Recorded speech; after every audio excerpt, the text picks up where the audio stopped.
বিসমিল্লাহির রহমানির রহিম। আসসালামু আলাইকুম। উম্মেস ওয়ার্ল্ড থেকে সবাইকে স্বাগতম। আজকে আমি পটল ভাজি করছি আর এই আরেক চুলায় আমি চিচিঙ্গা আলু দিয়ে ভাজি করব। এখানে পেঁয়াজগুলো লাল লাল করে হলুদের গুঁড়া শুধু একটু জাস্ট হলুদের গুঁড়া দিয়ে দিয়েছি। দিয়ে আমি চিচিঙ্গা আর আলু কুচিটা দিয়ে দিব। দিয়ে এটা আমি ভালোভাবে নেড়ে চেড়ে নেব। চিচিঙ্গার সাথে আলু কুচি দিলে কিন্তু অনেক টেস্ট হয়।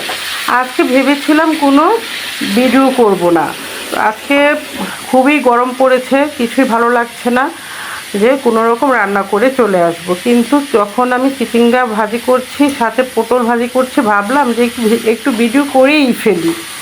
কারণ পটল এইভাবে ভাজি করাটা, এইভাবে যে একটু পরপরই পটল নেড়ে নেড়ে ভাজি করতে হয় সেটা দেখানোর জন্য আজকে আমি এই ভিডিওটা করলাম। এই যে একটু পরপরই কিন্তু এই পটলগুলো নেড়ে দিতে হবে। পটলগুলো এই তেলে ভালোভাবে ভাজা হয়ে গেলে তারপরে পেঁয়াজ দিতে হবে। এইভাবে পটল ভাজি করে খেয়ে দেখবেন, অনেক টেস্ট হয়। এখানে আমি চিচিঙ্গায় একটু কাঁচামরিচ কুচি, সাথে পেঁয়াজ একটু কম হয়েছিল, আবার একটু পেঁয়াজ দিয়ে চিচিঙ্গাটা আমি আবার ঢেকে দিলাম। এদিকে আমি আবার পটলগুলো ভালোভাবে নেড়ে নিচ্ছি। একটু পরপরই পটল নাড়তে হচ্ছে। পটল যখন লাল লাল হয়ে গিয়েছে তখন এখানে আমি পেঁয়াজ কুচি আর কাঁচামরিচ কুচি দিয়ে দিলাম। কাঁচামরিচ এবং পেঁয়াজ কুচি দিয়ে আমি ভালোভাবে নেড়ে নিব। এরপর এখন আমি মশলা অ্যাড করব। একটু পরে আমি এখানে মশলা অ্যাড করব।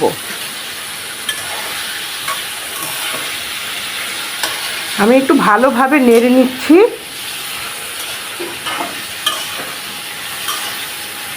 এইভাবে পটল ভাজি অনেক টেস্ট হয়।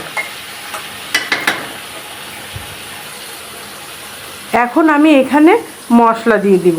এখানে আমি একটু হলুদের গুঁড়ো দিব, একটু ধনিয়ার গুঁড়ো দিব আর একটু জিরার গুঁড়া দিব, বাস, আর কিছুই দিতে হবে না।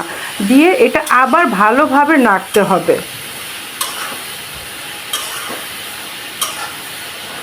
এই পটল ভাজি সবসময় নাড়তে হবে, না নাড়লে কিন্তু এটা একটু পুড়ে গেলে খেতে আর মজা লাগবে না।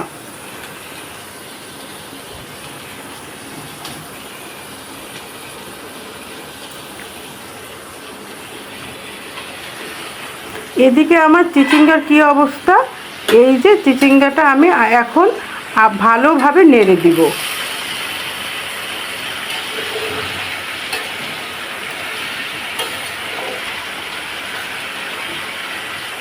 আমি চিচিঙ্গাটা ভালোভাবে নেড়ে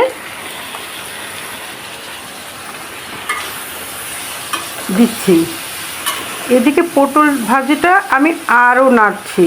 পটলটা একটু পরপরেই শুধু নাড়তে হবে, না নাড়লে পটল ভাজি কিন্তু একটু স্বাদ হবে না। একটু পরপরে পটল নেড়ে দিতে হবে যেন এই পেঁয়াজও না পুড়ে। এদিকে আমি চিচিঙ্গার মধ্যে ডিম দিয়ে দিব, তাই এখন একটা ডিম ফেটে দিয়ে দিলাম।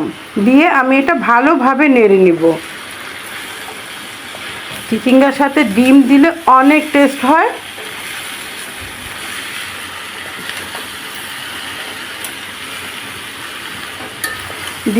ডিমটা দিয়ে আমি ভালোভাবে নেড়ে দিচ্ছি।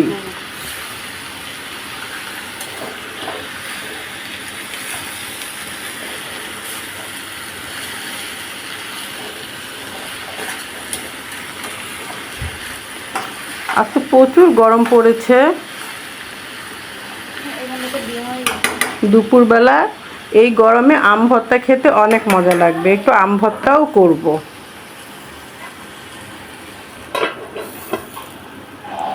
ভালোভাবে নেড়ে আমি এটা আবার একটু ঢেকে দিব। এদিকে আমার পটল আবার নেড়ে দিব। পটলটা প্রায় শেষের দিকে হয়ে গিয়েছে। দেখুন বন্ধুরা, পটলটা কত সুন্দর ভাজি হয়েছে, ভিতরে কত সুন্দর দেখা যাচ্ছে পটলটা আমার হয়ে গিয়েছে। আমি এখন এই পটলটা নামিয়ে নেব। কত সুন্দর হয়েছে, এইভাবে পটল ভাজি করে খেয়ে দেখবেন, অনেক মজা হয়, অনেক টেস্ট হয়।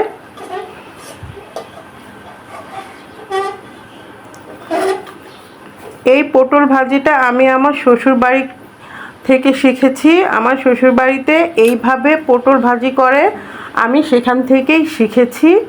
অনেক টেস্ট হয় এইরকম পটল ভাজি।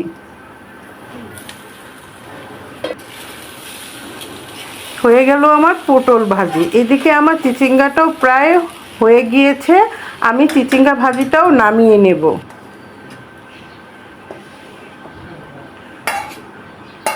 আজকে ভিডিও করতেই চাইনি, আল্লাহর রহমতে তাও আমার একটা ভিডিও কমপ্লিট হয়ে গেল। সব কিছু কষ্ট করলে তার একটা ফল অবশ্যই আছে।